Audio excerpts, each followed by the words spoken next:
بسم اللہ الرحمن الرحیم۔ السلام علیکم ناظرین، میں ہوں اظہر الدین ساگر۔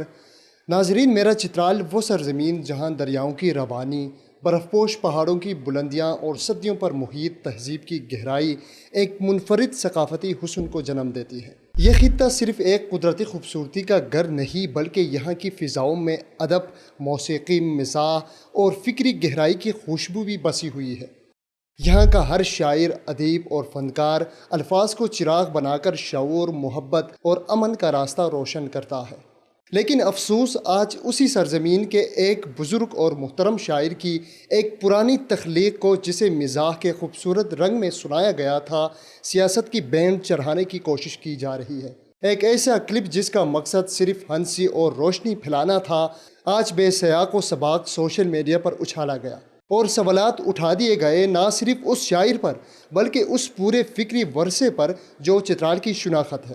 ایک بزرگ شاعر کی برسوں پرانی تخلیق جو اپنے وقت میں محض تفریق، مزاح اور معاشرتی ہنسی خوشی کا ذریعہ تھی، آج اچانک سیاسی تنقید کا نشانہ بنا دی گئی۔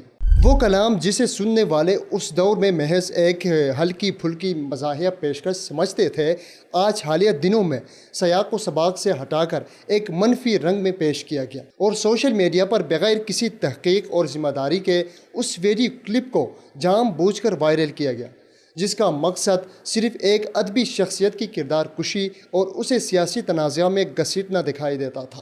ناظرین، ہوا کچھ یوں کہ چترالی زبان یعنی کھوار کے معروف ترین شاعر افضل اللہ افضل، جنہیں اہل قلم، شاعر شمال اور کھوار زبان کے ساغر صدیقی کے القابات سے یاد کرتے ہیں، ان کی برسوں پرانی مشاعرے کی ویڈیو اچانک سوشل میڈیا پر وائرل ہو گئی۔ یہ ویڈیو کلپ دراصل ایک مزاحیہ نظم کا وہ حصہ تھی جو افضل اللہ افضل نے تقریباً 5 سال قبل ایک مشاعرے میں پیش کی تھی۔ اس نظم میں انہوں نے ملکی سیاسی حالات اور معروف سیاسی رہنماؤں کے نام لے کر ہلکے پھلکے اور روایتی انداز میں طنز و مزاح کا رنگ بھرا تھا۔ اس نظم میں جن شخصیات کا ذکر ہوا ان میں مسلم لیگ کے رہنماؤں سمیت عمران خان، بلاول بھٹو اور موجودہ صدر پاکستان آصف علی زرداری شامل تھے۔ ایسی مزاحیہ شاعری ہماری ادبی روایات کا ایک حسن اور پرانا حصہ ہے۔ پاکستان کی اردو شاعری ہو یا پنجابی، پشتو، سندھی یا دیگر علاقائی زبانیں، ہر زبان میں شعراء نے ہمیشہ سماجی و سیاسی حالات پر روشنی ڈالنے کے لیے طنز و مزاح کو ذریعہ بنایا ہے، اور یہی تخلیقی آزادی ہر مہذب معاشرے کی علامت سمجھی جاتی ہے۔ مگر جیسے ہی حالیہ دنوں میں آصف علی زرداری کی صحت سے متعلق خبریں منظر عام پر آئی، کسی نے دانستہ طور پر اس پرانی نظم کے مخصوص حصے کو سیاق و سباق سے ہٹا کر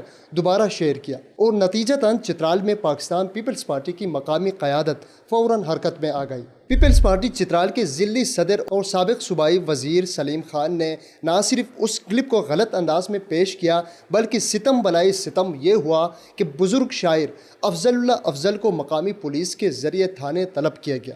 ان پر دباؤ ڈالا گیا کہ وہ 24 گھنٹوں کے اندر ایک ویڈیو پیغام ریکارڈ کرے، اس میں پیپلز پارٹی سے معافی مانگے اور یہ پیغام اپنے فیس بک پیج پر اپلوڈ کرے۔ یہ رویہ نہ صرف ایک بزرگ شاعر کی توہین کے مترادف تھا بلکہ چترال کے اس سنجیدہ، باوقار اور روشن خیال ادبی حلقے کے لیے بھی گہرے صدمے کا باعث بنا۔ ایک حلقہ جو ہمیشہ فکری آزادی، مزاح، رواداری اور امن کا ترجمان رہا ہے۔ جب یہ واقعہ چترال کے ادبی حلقوں تک پہنچا تو اہل قلم خاموش نہ بیٹھے۔ چترال کے معروف شعراء، ادبا، سوشل ایکٹیوسٹ اور وکلاء نے اس واقعے کو صرف ایک شخص کے ساتھ زیادتی نہیں بلکہ پورے ادبی ماحول، اظہار رائے کی آزادی اور تہذیبی وقار کے خلاف حملہ قرار دیا۔ اسی سلسلے میں 9 اپریل 2025 کو چترال کے مرکزی ادبی ادارے انجمن تحقیق کھوار حلقہ چترال کی جانب سے ایک ہنگامی مذمتی اجلاس طلب کیا گیا جو چترال ٹاؤن ہال میں منعقد ہوا۔ یہ اجلاس صرف چند گھنٹوں کے نوٹس پر بلایا گیا تھا،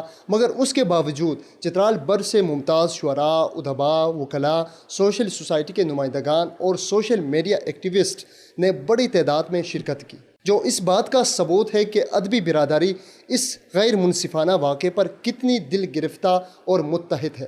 اجلاس میں تفصیلی مشاورت کے بعد متفقہ طور پر 3 نکات پر مشتمل ایک مذمتی قرارداد منظور کی گئی۔ اس اجلاس کی مکمل تفصیل چترال کے معروف نیوز پلیٹ فارم چمرکھون گروپ نے اپنے آفیشیل فیس بک پیج پر شائع کی۔ تو آئیے میں آپ کو وہ 3 نکاتی قرارداد پڑھ کر سناتا ہوں جو اجلاس میں منظور کی گئی۔ نمبر 1، پاکستان پیپلز پارٹی چترال کے ضلع رہنماؤں نے بغیر تحقیق کے ایک ویڈیو کلپ شیئر کیا جو افضل اللہ افضل جیسے بزرگ شاعر کی دل آزاری کا باعث بنا۔ اس عمل پر پارٹی کو چاہیے کہ وہ اپنے آفیشیل فیس بک پیج یا ضلعی صدر کے ویڈیو پیغام کے ذریعے باضابطہ معافی مانگے۔ نمبر 2، پیپلز پارٹی چترال کے سینئر رکن سیکرٹری اطلاعات جناب نثار ولی شاہ کو چاہیے کہ وہ سوشل میڈیا پر شعراء برادری کے خلاف دشنام ترازی پر مبنی ویڈیو پیغام پر فوری معافی مانگے اور وہ ویڈیو فوراً ڈیلیٹ کی جائے۔ نمبر 3، پیپلز پارٹی کے کارکنان نے افضل اللہ افضل صاحب کے کئی سال پرانے مزاحیہ کلام کو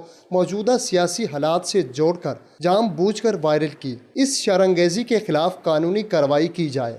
اگر ان مطالبات پر فوری عمل نہ کیا گیا تو انجمن تحریک کھوار چترال شعراء برادری مکمل طور پر پیپلز پارٹی چترال کا سوشل بائیکاٹ کرے گی۔ نیز پارٹی کے عہدیداران کو ادبی پروگرامات میں شرکت کی اجازت نہیں دی جائے گی اور نہ ہی کسی ادبی پروگرام میں پیپلز پارٹی کو مدعو کیا جائے گا۔ ناظرین، اب اس سارے واقعے نے چترال کے باشعور اور مہذب ادبی ماحول کو ایک لمحہ فکریہ بنا دیا ہے۔ ادب کا دائرہ ہمیشہ رواداری، فکری آزادی اور سماجی شعور پر محیط رہا ہے، اور جب اس دائرے میں سیاسی مداخلت یا ذاتی مفاد کے تحت تخلیقات کو نشانہ بنایا جائے تو یہ صرف ایک شاعر یا فنکار کا مسئلہ نہیں رہتا، بلکہ یہ ایک پورے تہذیب، ایک زبان اور ایک خطے کے ثقافتی وقار کا مسئلہ بن جاتا ہے۔ لہٰذا اس قرارداد کے ذریعے چترال کی ادبی برادری نے یہ واضح پیغام دیا ہے کہ وہ اپنی اقدار، آزادی اظہار رائے اور بزرگ شعراء کے احترام پر کوئی سمجھوتہ نہیں کرے گی۔